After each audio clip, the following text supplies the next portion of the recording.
Sa sandaling ito, napagtanto ni Fios na ang tiwala sa pagitan ng mga tao sa Kiro ay hindi naiiba sa tiwala sa mga tao ng Shiro.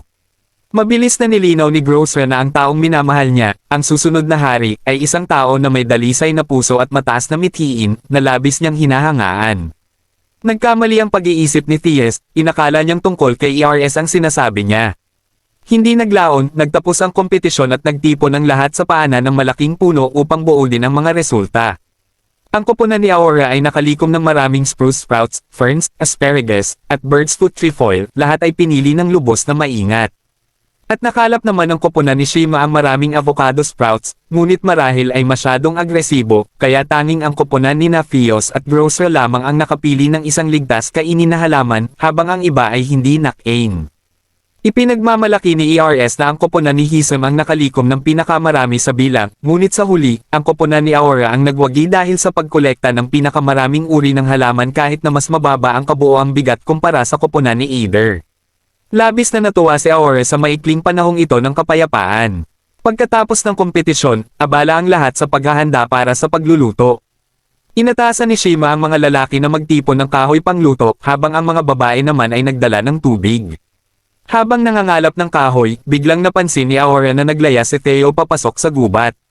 Agad siyang sumama sa lahat sa paghahanap sa bata at sa kabutihang palad, nakasalubong niya si Iris.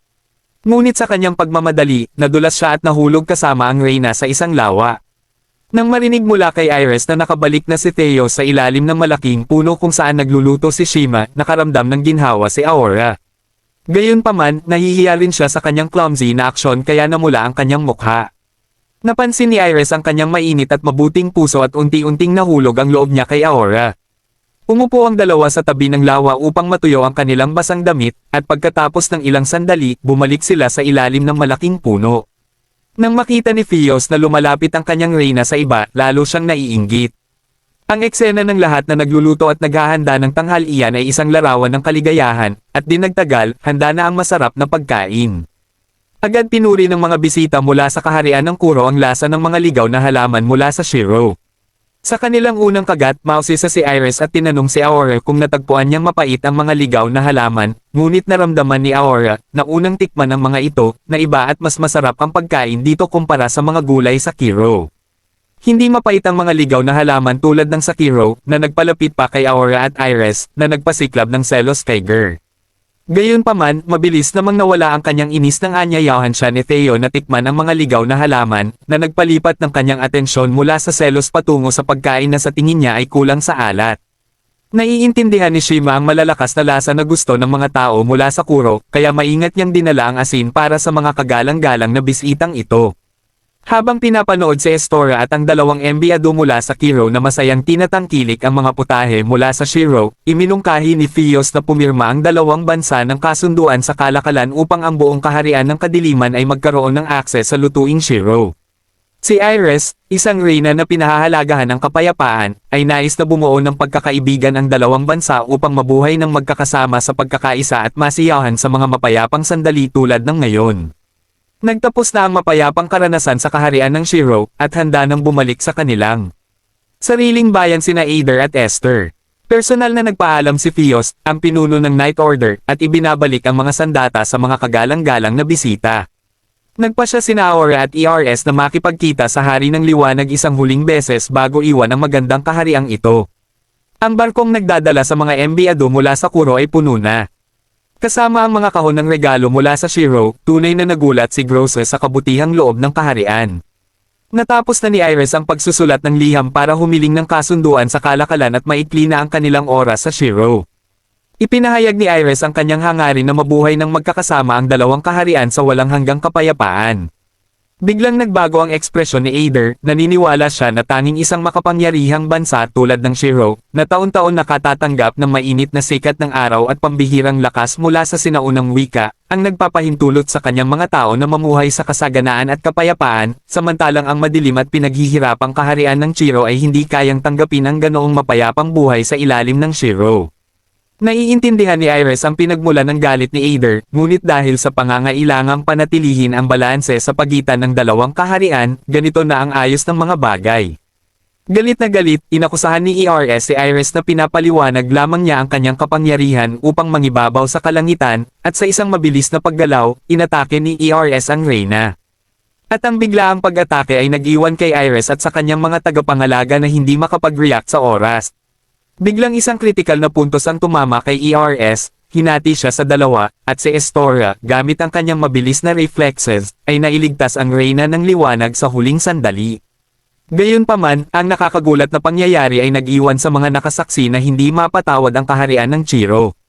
Si Fios, na kumukulo ang galit na parang apoy, ay pisikal na inatake si Aura, sa kabila ng katotohanang siya lang ang nakaligtas sa Reyna mula sa bingit ng kamatayan. Nag-aatubili si Iris, nais niyang itigil ng kabalyero ang laban, ngunit napakalakas ng pagkabigla para makapagsalita. Walang magawa si Aura at dinala siya sa bilangguan ni Fios, habang si Groza ay masayang sinusuri pa rin ang mga regalo mula sa Shiro. Bigla, pumasok ang isang sundalo at nag-utos ng agarang pag-alis, na nag-iwan kay Groza sa pagkalito at hindi alam ang nangyayari. Habang papalubog ang araw at bumabalik ang dilim, hindi maitago ni Fies ang kanyang galit at sinisisi ang sarili sa pagiging tanga na nagtiwala sa mga tao mula sa kaharian ng Chiro. Pakiramdam niya, wala nang balanse sa pagitan ng dalawang bansa, iniisip na ang mga kabalyero ng liwanag tulad niya ay palaging haharap sa digmaan. Si Fies, na nananatiling inosente. Ngunit sa kanyang malawak na pananaw, naniniwala si Fies na labis ang pag-aalala ng kanyang kapatid. Iniisip niya na imposibleng maging permanente ang anumang bagay dahil lahat ng tao ay mamamatay dulot ng katandaan, at ang kwento ng pakikipaglaban sa kapitbahay ay hindi maaaring tumagal magpakailanman. Sa sandaling maunawaan niya na ang paghingi ng tawad at pagpayag ay maaaring wakasan ng alitan, para sa kanya, ang paglaki ay nangangahulugang matutong kontrolin ang sarili. Gayunpaman, nakikita pa rin siya ni Fios bilang isang bata na hindi nakakaunawa sa mga bagay ng mga adulto. Pakiramdam ni Fies na hindi pinahahalagahan ng kanyang kapatid ang kanyang opinyon, kaya siya ay umalis ng may pagkadismaya sa kabila ng mga pagtatangkang pigilan siya ni Shima. Bagaman tinatanggihan ni Fios ang paliwanag ni Fies, lihim niyang pinoprotektahan ang mga iniisip na ito, naniniwala na kayang baguhin ng mabait na batang ito ang masakit na panahon. Sa sandaling iyon, nagdadalamati si Iris sa sinaunang wika kung bakit hindi mapanatili ng dalawang kaharian ang kapayapaan, na sinasabi na kung ang pagtutunggali ang paraan ng mundo, hindi na niya ito kayang tiisin. Ang mga sinaunang wika ay nagpapayo sa Reyna ng liwanag na tiyak at mabigyang diin ang mga desisyon kung ano ang tama, at pagkatapos, isang kidlat ng liwanag ang nagbago sa magandang Reyna, nagiging isang purong puting pusa sa loob ng madilim na bilangguan. Sa wakas, nagising si Azore mula sa pagkawala ng malay, sakop ng mga sugat. Pinagninilay niya kung tama ba ang kanyang desisyon na iligtas si Iris, na hindi alam na si ERS ay inatasan ng isang lihim na misyon ng Hari ng Kadiliman, na kinabibilangan ng pagpapalit ng pagkakakilanlan sa kanya. Pagdating sa Shiro, kung hindi siya kumilos laban kay ERS, maaaring natanggap na ng kaharian ng Kiro ang kauna-unahang sinag ng araw sa kasaysayan. Biglang may sinag ng liwanag na nagmumula sa labas ng madilim na selda, at nakatayo sa harap niya ang isang purong puting pusa.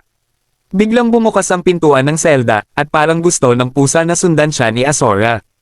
Naunawaan ang intensyon nito, mabilis na tumayo si Azora at sinundan ang puting pusa. Ang bilangguan ay tila iniwan na, at pinangunahan siya ng pusa sa ibabaw ng mga pader ng kuta, lampas sa mga gwardya, sa magagandang kagubatan, hanggang sa isang bangin kung saan madalas tumayo si Iris ng mag-isa at mag-isip. Nagulat si Eeyore nang makita ang kanyang dalawang espada roon, biglang naliwanagan ng isang aura na nagmumula sa puting pusa, na kalaunan ay nagbago sa isang kahangahangang hiyas. Nang mabasag ang hiyas, lumitaw si Iris mula sa loob ng aura, walang malay sa mainit na yakap ni Eeyore. Nang magising si Iris, nagtagpo ang kanilang mga mata at nagsalubong ang kanilang mga kamay. Sa wakas, pinalaya ni Iris ang mga damdaming matagal na niyang sinupil. Naramdaman niya na ang dalawang kaharian ay hindi kayang suportahan ng isa't isa dahil palaging may alitan at digmaan sa pagitan nila. Nakita ni Eeyore ang babaeng minamahal niya na pasanin ng labis na responsibilidad, at labis siyang nasaktan. Bigla niyang niyakap si Iris, nangakong laging iingatan at susuportahan siya, kahit ano pa man ang mga pagkakamali niyang magawa. Sa sandaling iyon, ibinunyag din ni Eeyore ang kanyang tunay na pagkakakilanlan kay Iris bilang prinsipe ng kadiliman. Bagamat naalala na siya bilang susunod na hari mula sa kanyang mga ginawa, tiyak na mamanahin ni Eeyore ang trono ng kaharian ng Kiro at nangakong magdadala ng kapayapaan sa magulong mundong ito kasama siya. Dumating ang mga sundalo ng Shiro at kinailangan ni Eeyore tapusin ang kanilang pag-uusap. At nang bumalik siya sa kanyang sariling kaharian habang sumisikat ang gabi, nagmuni-muni si Iris tungkol kay Eeyore sa kanyang hardin ng mga bulaklak. Nang unang dumating si Eeyore sa kaharian ng Shiro, agad niyang napansin ang kilos ng binata at naunawaan niyang ang tapat na lalaking ito ang tagapagmana ng trono ng Kiro. Gayunpaman, ang labis na katapatan ni Eeyore ay nagdulot ng pangamba kay Iris na maaaring mahirapan si Estoria na pamunuan ang kaharian. Sa kabutihang palad, nagkaroon si Iris ng mahalagang pag-uusap sa prinsipe ng kadiliman sa gilid ng talon noong nakaraang araw na nakatulong sa kanya upang higit na magtiwala sa kanya. Dami-dami ang paglitaw ng mga demonyong halimaw mula sa Kiro, parehong sa kabisera at sa buong kaharian ng Shiro. Pagkatanggap ng impormasyon mula kay Shima, agad inutusan ni Iris ang pagpapalakas ng depensa sa lahat ng harapan. Nagmuni-muni si Fios, na nagnanais ng ilang araw na pahinga upang makahanap ng lunas at maibalik ang lakas ni Iris, na labis na naubos sa nakapinsalang labanan laban kay Ball. Patuloy na tumutol si Shima dahil hindi kayang mawalan ang kaharian ng pinuno ng hukbo, lalo na kapag maaaring umatake ang mga demonyo anumang oras. Pinawi ni Iris ang pangamba ni Fios, tiniyak na siya'y mabilis na gagaling at ang pinakamahalaga ay ang maayos na paghahanda para sa nalalapit na labanan laban sa kadiliman. Sa kabila ng pagtutol ni Shima, pinili ni Fios na unahin ang pag-aalaga sa Reyna. Ngunit dahil hindi niya kayang tiyakin ang lunas para sa Reyna, nagpasya siyang padalhan si Fios sa kanyang misyon. Hinanap ni Fios si Atlantis, isang elf na may malawak na karanasan, upang hanapin ang lunas para kay Iris.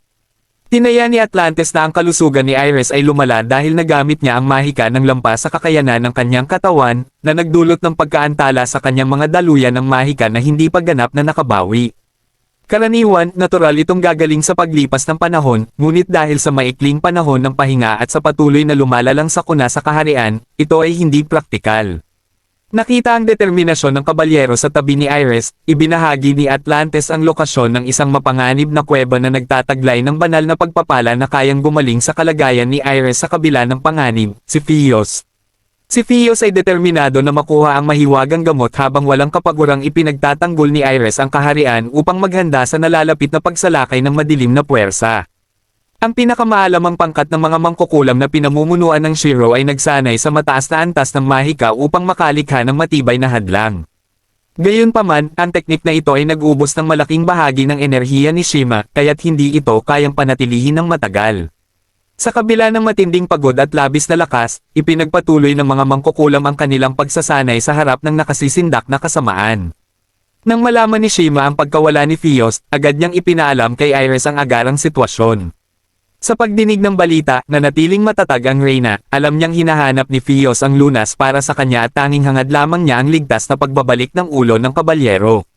Sa kalaliman ng siksik na kagubatan, nakarating sina Fios at Atlantis sa kuweba na patungo sa talon kung saan nakatago ang himalang banal na liwanag na kayang mabilis na pagalingin si Iris.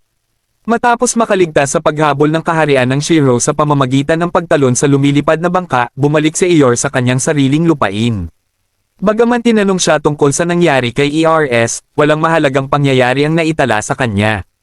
Kaagad na bumaling si Eeyore sa pagsasanay upang iligtas si Iris at ang dalawang kaharian na ngayon nasa digmaan. Napagtanto ni Valas na nagbago na ang determinasyon ni Eeyore matapos ang kanyang pagbisita sa kaharian ng Shiro. At naglabas ng kautusan ang hari ng Kiro na ipinagbabawal sa sinuman na lumapit sa Shiro. Sa kanilang mundo, kailangang sundin ng mga nasasakupan ng Kuro ang utos ng hari ng walang pagtutol.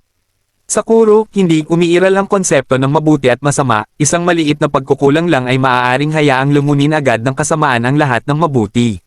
Sa isang sandali, natagpuan ni Eeyore ang sitwasyon na kakaibang nakababahala, laganap ang kasamaan, at tinatanggihan niya ang paniniwala ng marami na mananaig ang kapayapaan kapag pinasakamay ng kadiliman ang lahat, na tanging isang bata lamang na ilusyon.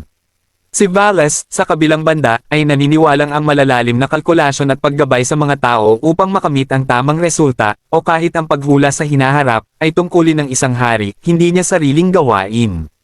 Gayunpaman, binanggit niya na kung aakyat si Aore sa trono at kakailanganin siya, handa siyang tumulong anumang oras.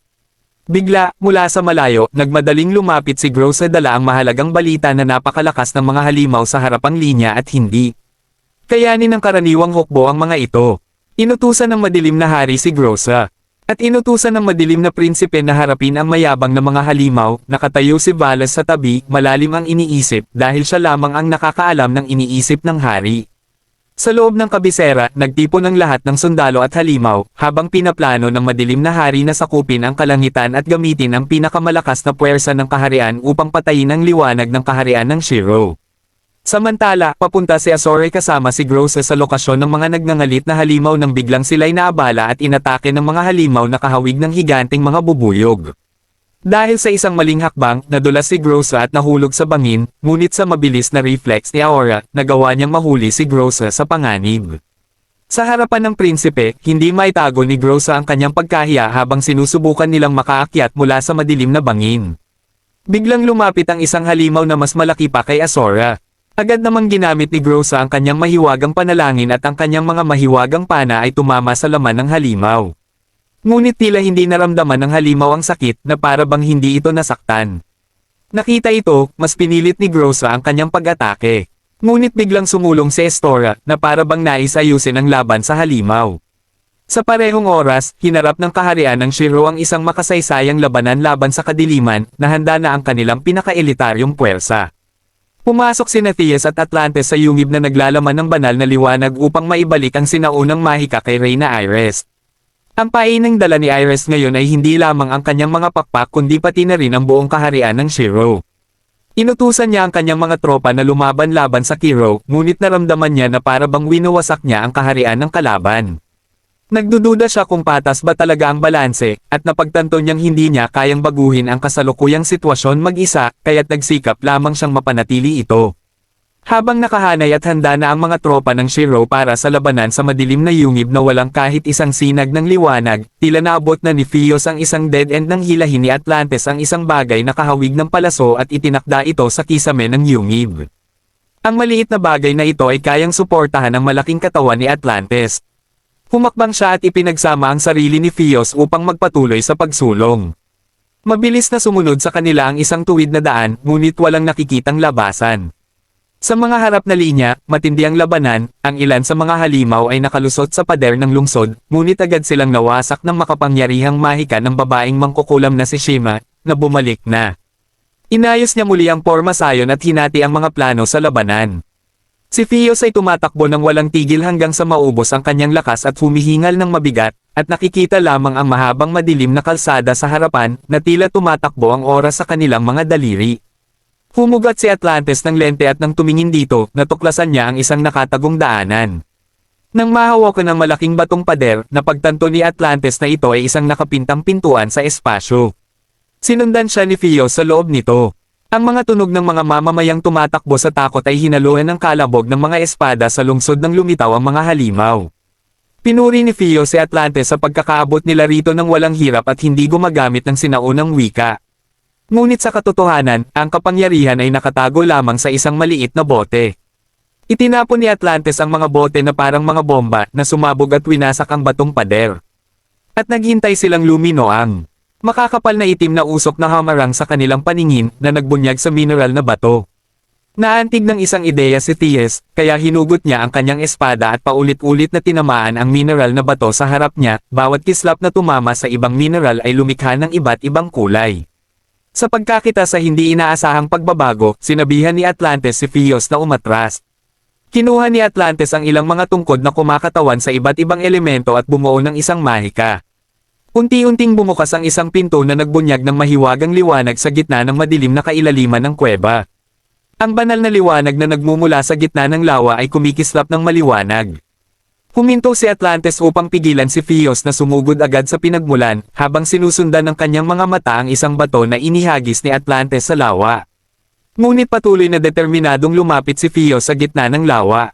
Para sa kanya, ang sariling buhay ay nawala ng kahulugan, bawat natitirang segundo ay mahalaga, at higit sa lahat, si Iris ay hindi na makakaya pang tumagal ng matagal.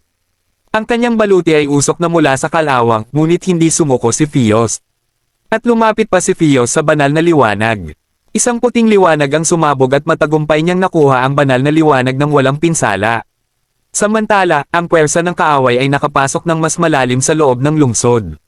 Napakadelikado ng sitwasyon na parang sibat na nakabitin sa ibabaw. Lumitaw si Iris, pinapalayas ang mga halimaw na gutom sa digmaan, at iniutos kay Shima at sa mga salamangkero na magsagawa ng magkakasunod na mahika. Bumuo sila ng isang bilog na lumikha ng napakalaking kalasag sa paligid ng kaharian. Sa pawis na tumutulo sa mukha ng Reyna, siya'y napahinto at nahulog sa mga bisig ni Shima. Sa kabilang banda, bagong nakabalik mula sa kanilang mahirap na paglalakbay sina Fios at Atlantes, agad nilang naunawaan ang nakakatakot na sitwasyon nang makita ang depensa sa kanilang harapan. Sa loob, nakahiga si Iris sa isang malaking kama, nanginginig. Samantala, patuloy sina Azora at Groswe sa pakikipaglaban sa higanteng halimaw. Nagpadala si Groswe ng isang kidlat upang suportahan si Azora, na nagbigay daan sa kanya upang tumalon at maghatid ng desesibong suntok na nagtapos sa halimaw. Pagkatapos nito, iminungkahi ni Groswe na umuwi na sila, at si Azora, pagkatapos ng sandaling katahimikan. Nagsimulang lumayo si Azora. Nakaramdam si Groswe sa kanyang malalim na iniisip at inanyayahan siyang kumain ng hapunan ng inihaw na isda. Tumugon si Aore sa isang tingin at pagkatapos ay lumingon, na iniwan si Groswe na bahagyang naguluhan ngunit napatawa rin. Sa isang maaliwalas na hapunan sa ilalim ng ilaw, na sila lamang dalawa sa malaking mesa, pinayuhan siya ni Groswe na alagaan ang kanyang katawan para sa trono. Habang hinihiwa ni Aore ang cake, patuloy siyang nagdududa sa sarili. Naalala niya ang pagtayo kasama si Vales, ang makapangyarihang kabalyero, na nagsalita tungkol sa kalikasan ng mundo mula pa sa sinaunang panahon, kung saan ang mabuti at masama sa anino ay hindi malinaw na magkahiwalay, isang lugar kung saan anumang puwang ay nagpapalawak ng kadiliman. Ang mga pag-iisip na ito ay walang kabuluhan para kay Aora, ayaw niyang maintindihan ang mga iyon. Nang marinig niyang nagsasalita si Groswe tungkol sa kanyang pangako sa Hari ng Liwanag, nagalit siya, pinakawalan ang mesa, tumayo, lumapit sa kanya, at ipahayag na si Aora ang huhubog sa kinabukasan ng kaharian, habang voluntaryong nananatili siya sa kanyang tabi. Mula sa kanilang unang pagkikita, si Aora ang pinakahanga-hanga ni Groswe. Isang katahimikan ang bumalot sa kanila, at nang maunawaan ang kanyang tugon. Binitawan siya ni Groa, may luha sa kanyang mga mata, nang matutunan niyang si Iris talaga ang laman ng puso ni Aora. Tumakbo si Groa palabas ng silid, iniwan si Estora na naguluhan at nasaktan dahil hindi nasuklian ang kanyang tunay na damdamin. Ngunit nanatili ang pangako ni Groa na palaging susuportahan ang taong minamahal niya. Sa kasabikan, pumasok si Fios sa silid kung saan nakahiga si Iris at iniabot kay Shima, na nakaupo sa tabi niya, ang bote na may laman ng Divine Light, hinihimok siyang mabilis na ipasok ito sa katawan ng Reyna. Matapos makumplito ang spell, tila naayos ang kalagayan ni Iris ngunit hindi pa siya nagigising. Sa gabi, nakaupo si Iris sa ilalim ng sinaunang wika, magkakapit ang mga kamay at bulong-bulong na nag-iisip, naaalala ang mainit na yakap at ang pangako ng batang prinsipe ng kadiliman, na may ngiting malamyos at nagnanais na makasama si Estore sa kanyang paglalakbay. Lumapit si Fios at pinaalalahanan siya na huwag labis na magpagod dahil malapit na ang labanan. Ang kanilang pag-uusap ay puno ng kagandahang asal at taos-pusong damdamin, habang pinapayo ni Fios na magpahinga ng maaga. Samantala, naglalakad si Azore sa kalye nang marinig niya ang isang tindero na casual na pinag-uusapan ng isang duelo laban sa Shiro. Dahil dito, bumagal ang hakbang ni Aora. Lumapit ang tindero at nagtanong tungkol sa batang lalaki na tila naliligaw sa kanyang isip.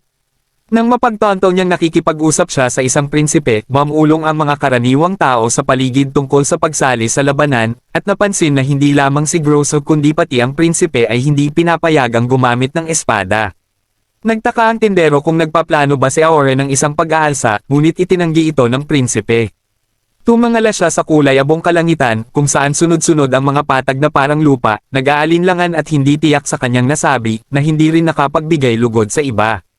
Ang tindero, na may hiling na kapag umakyat si Estore sa trono ay babawasan nito ang kanilang buwis, ay pinanabakan. Isang grupo ng mga bata ang tumakbo papalapit sa prinsipe, na may mga matang kumikislap sa inosenteng kasiyahan, at itinuturo ang itinuturing nilang lumulutang na isla sa kalangitan, umaasa sa tagumpay sa kabila ng malinaw na pag-aalala ni Aora. At sa gitna ng pag-aalinlangan, isang grupo ng mga sundalo na naka-iron armor ang lumapit, dahilan upang magtago ng takot ang isang batang babae sa likod ni Aora. Dumating sila sa utos upang ipatawag ang prinsipe, ngunit ang kanilang mga salita at kilos ay tila nag-aakay sa kanya pabalik sa palasyo. Pinanood ni Grosso si Azora na naglalakad na may malungkot na ekspresyon, na may kutob na may masamang mangyayari. Nagpasya si Grosso na ayusin ang kanyang mga gamit at pumunta sa dagat, habang si Fios ay itinuturing ito bilang huling paraan. Galit na pinayo ni Theo kay Shima at Fios na tumakas nang makita niyang wala ng pag-asa sa tagumpay. Sa kabila ng kanyang payo, isinara ni Theo ang kanyang mga kamao sa dibdib, matinding naniniwala na ang kanyang kaharian ay hindi kailanman matatalo. Ibinahagi niya ang paniniwalang ito, tiwala na hanggat kasama nila si Iris, hindi kailanman susuko ang Shiro. Habang nakaupo sa trono, inalala ni Iris ang batang lalaki at ang kanyang pangako na bumuo ng bagong mundo, isang mundong mapayapa. Ang kanyang mga mata ay nagliliyab sa determinasyon at paninindigan, puti at itim, dalawang kulay na kabaligtaran, isa ay makinang na liwanag, at ang isa ay misteryoso, madilim, at malamig na gabi. Ipinalaganap ng Reyna ang kanyang mga pakpak, nakatuon ang kanyang mga mata sa kanyang layunin, at umusad ng buong puwersa patungo sa kanyang kaharian. Kumikunot ang noo ni Iris at ipinakalat ang kanyang dalisay na puting mga pakpak laban sa makinang na kalangitan, nanalangin na ang sinaunang wika ng tubig ay magdadala ng liwanag sa kanyang bayan at kaharian upang itaboy ang kadiliman. Isang makinang na halo ang nagniningning sa paligid ng lider, hawak ang espada na nakaturo sa kalangitan, habang si Fios at ang kanyang mga sundalo ay matapang na umusad sa mga pader ng lungsod. Ang babaeng mangkukulam ay hindi nag-iisa, nagsanib puwersa silang sugpuin ang hukbo ng mga demonyo na umaatake sa kaharian mula sa itaas. Dumami ang bilang ng mga demonyo, at mula sa kanyang tanawin, napansin ni Iris ang pagdating ng madilim na hari na nagpasya siyang harapin ito ng mag-isa. Sa simula, inisip ni Shima na posible ang tagumpay, ngunit ang susunod na eksena ay nag-iwan sa kanya at sa kanyang mga sundalo ng pagkabigla. Ang kalangitan ay nabalot ng kadiliman, at ang mga demonyo ay lumakas at dumami, na nagtulak sa kanila na baguhin ang estratehiya sa labanan, ang subukang pabagsakin ang mas maraming kaaway hanggat kaya. Napapalibutan ng madilim na lila na aura, narinig ni Iris ang nangungutya na tinig ng madilim na hari. Pinapahiya niya ang batang babae sa harap niya, ngunit ramdam ni Iris na, kahit na hindi mahalaga kay Iris kung nag-iisa siya o may kasama, ang harapin siya ng diretso ang naging desisyon sa kanilang kapalaran. Sa kumikislap na espada, determinado si Iris na ayusin ang lahat sa labanan na ito. Nagpanik ang mga tao ng kaharian at alam lamang nilang sumunod sa mga sundalo patungo sa palasyo, habang ang mga demonyo ay walang takot na umaabot hanggang sa sagradong kontinente. Si Eeyore, ang isipan ay nahaluan ng kadiliman, ay nanginig at tumalikod upang atakihin ang mga sibilyan gamit ang kanyang espada. Agad na pinabagsak ng isa pang sundalo ang kanyang madilim na kasamahan, iniligtas ang mga inosenteng tao isa-isa. Ang mga tropa ay nawalan ng kontrol sa kadiliman, at sinimulang atakihin ang kanilang sariling kasamahan. Napilitan si Shima na gamitin ang kanyang mahika upang itaboy sila habang sabay na bumubuo ng proteksyon na hadlang sa paligid ng kabalyerya at palasyo. Samantala, nagsimulang makaramdam ng pagod si Fios, mabigat ang paghinga, ngunit patuloy niyang hinihikayat ang kanyang mga tropa dahil sila ang magiging huling linya ng depensa para sa Reyna. Nang marinig ito ng mga demonyo, nagbalak silang tuluyang mapagtagumpayan ang kanilang paglusob. Ngunit si Vales, ang knight ng kadiliman, ay hinarang sila gamit ang kanyang nakabukas na braso at hinugot ang kanyang espada upang hamanin si Fios. Ang dalawa, na kilala bilang kanang kamay ng mga soberano ng liwanag at kadiliman, ay nakipaglaban ng matindi. Samantala, si Iris ay nagsikap ding umiwas sa mga atake ng Dark King, na nagdulot sa kanya ng pang-iinsalto mula sa hari na nagdeklara na siya ang katauhan ng isang kapangyarihan na lumalago sa paglipas ng panahon, hindi isang panandaliang liwanag. Ang kinalabasan ng labanan laban sa kanya ay malinaw, ang mga tulad niya ay biktima ng malupit na siklo ng pagsunod, ngunit layunin niyang sirain ito upang maging sukdulang pinuno, sakupin ang lahat ng kawalang hanggan at espasyo. Determinado si Iris na hindi magpapatalo sa Dark King, at ang kanilang engkwentro ay hinati ang kalangitan sa dalawa sa pamamagitan ng matinding sinag ng liwanag. Ang kalasag na ginawa ni Shima at ng mga babaeng mandirigma ay nagsimulang hamina at masira sa pag-atake ng kadiliman. Isang kulay ubing na ulap ang bumalot sa isipan ng kabalyerya at ni Shima. Tumitingin sa matayog na kuta, sumigaw siya sa pagkadismaya dahil ang sinaunang wika ng tubig ay hindi pa nagbigay ng lakas sa kanila. Ang lupa ay nanginginig ng malakas habang si Fios, at nakipaglaban si Vales sa isang kamangha-manghang labanan gamit ang espada, na ang pang-iinsalto ni Fios ay nagpagalit sa kanya, ngunit ang kanyang lakas ay walang kasing halaga kumpara sa makapangyarihang Dark Knight. Sa lupa, naroon ang dalawang makapangyarihang knight, at sa kalangitan, dalawang hari sa sukdulan ng balanse ng kapangyarihan. Si Iris, handang isakripisyo ang lahat, ay kailangang protektahan ang balanse ng mundo at sirain ang Dark King. Tumulak siya pasulong na parang palaso, ngunit para sa Eternal Dark King, tila laro lamang ng bata ang kanyang pag-iwas. Hindi nakaiwas si Iris sa kanyang kontra-atake, tumama sa kanyang tagiliran, at siya ay nahulog. Si Shima ay matigas ang loob at sinikap gamitin ang kanyang mahika upang iligtas ang mga malubhang nasugatang sundalo. Isang sinag ng pag-asa ang sumiklab, ngunit agad na nawala. Bumagsak siya sa lupa sa pagkadismaya, ngunit pinaalalahanan ang sarili na manatiling kalmado dahil hindi pa oras para umiyak. Narinig ni Iris ang mga hamong ito at ngumiti, isang sinag ng pag-asa ang sumiklab sa pinakamadilim na sitwasyon. Kung mabibigo ang sinaunang wika, gagamitin nila ang kapangyarihan ng Fate Gear. Ang huling mga miyembro ng pangkat ng mga mangkukulam ay nagtipon, at ang gear ay kumikislap ng maliwanag. Kasabay ng mga larawan ni Aura at ng iba pang lumilitaw, pinakawalan ni Iris ang kanyang damdamin, may luha sa kanyang mga mata, marahil bilang senyales ng hindi maiiwasang kapahamakan. Sinikap ni Shima na gisingin ang espiritu ng Reyna, ngunit walang naganap dahil hindi sumagot ang tawag niya. Nang makita ang kalaban sa itaas, na may mayabang na kasiyahan, pinilit ng babaeng mangkukulam si Iris na kumilos agad at itigil ang pagdududa. Ipinagsapalaran ni Shima ang kanyang buhay para sa Reyna, hinihimok siyang tuparin ang misyon ng liwanag, at isang sigaw ng pagdurusa ang umalangaw-ngaw sa madilim na espasyo na pinamumunuan ng kasamaan. Dumating si Shima sa ilalim ng pang-uusig ng kadiliman. Samantala, sa kaharian ng kadiliman, nagmadali si Aura na sundan ang mga tagubilin ng sundalo patungo sa Spatial Teleportation Gate sa kabisera, sa Royal Palace, tirahan ng hari na namumuno sa kaharian ng kadiliman. Narinig ni Aura ang mga yapot sa paligid at sa kanyang gulat, hinarap siya ni ERS, na dati niyang inatake ng walang awa dahil sa pagtatangkang sakta ng hari ng liwanag. Hinamon ni ERS si Aura, tinatanong kung bakit niya hinati ang katawan ni Aether sa dalawa kahit na itinuturing niya si Esther bilang malapit na kasama sa koponan. Nagulat si Aether nang malaman na may isang tao na hindi mula sa kaharian ng Shiro. Napagtanto ni Esther, sa mga salita ni Aether, na handa ang kaharian na gawin ang lahat para iligtas ang reyna nito. Sa pamamagitan ni Aether, naunawaan ni Esther na ang lahat ng nangyari ay inihanda mismo ng hari. Hindi lamang hindi alam ni Esther ang mga plano ng hari, kundi pati si Valas, isang kabalyero na malapit sa kanya, ay hindi rin alam ang katotohanan ng digmaan. Nang makita ang pagtulong ni Esther, inangat ni ERS ang kanyang espada at itinutok ito diretso sa kanya. Nagsimulang magbago ang katawan ni Aether, ang mga kamay at paa ay nag-transform, ginagawa siyang tunay na demonyo. Sumugod si Aura, ngunit ito ay maliit lamang na sagabal para sa kanyang kalaban. Ngayon naman ang pagkakataon ni Aether na umatake, at inilabas ni Aura ang isang mahiwagang aura na namana mula kay Skiers, na nakakulong si ERS sa itim na bato. Akala ni Aura ay panalo na siya, ngunit napigilan siya ng mga hibla ng kadiliman. Tumayo sa likod si ERS at tinukso ang pagiging inosente ng prinsipe dahil sa pagmamaliit sa kanyang kapangyarihan, pinuputol ang baluti ni Nor sa balikat hanggang sa mga pira-piraso sa bawat suntok ni Aether na may nakalalasong epekto sa katawan. Habang tumagos ang espada ni Aether sa laman ni Aura, doon na naghatid si Esther ng nakamamatay na suntok, na tinalo ang tuso at masamang demonyo bago pumasok sa walang hanggang gabi.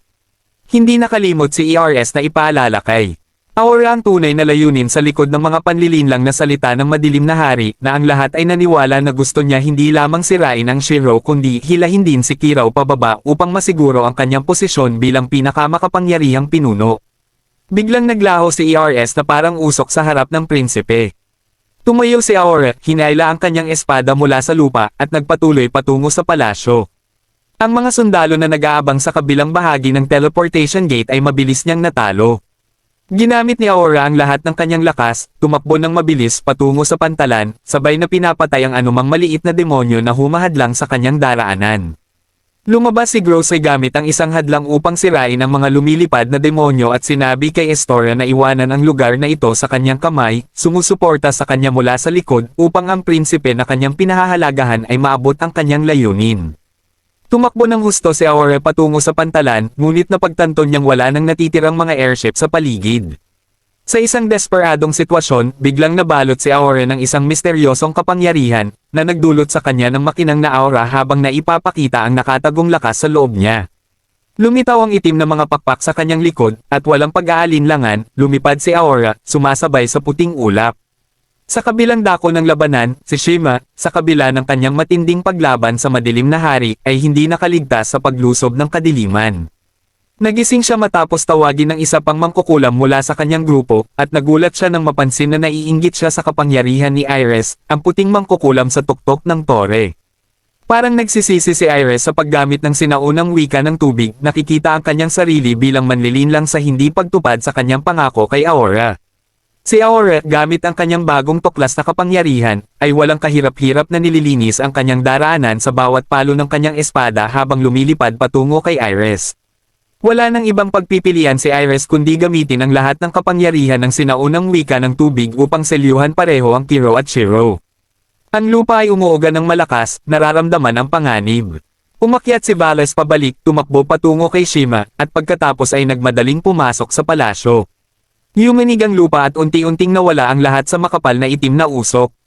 Sa labas ng lungsod, si Fios, na unti-unti nang nauunawaan ang sitwasyon, ay ibinaba ang kanyang espada sa pagkadismaya, nagtatanong kung bakit siya nagsikap ng husto kung hindi naman naghihintay ang Reyna.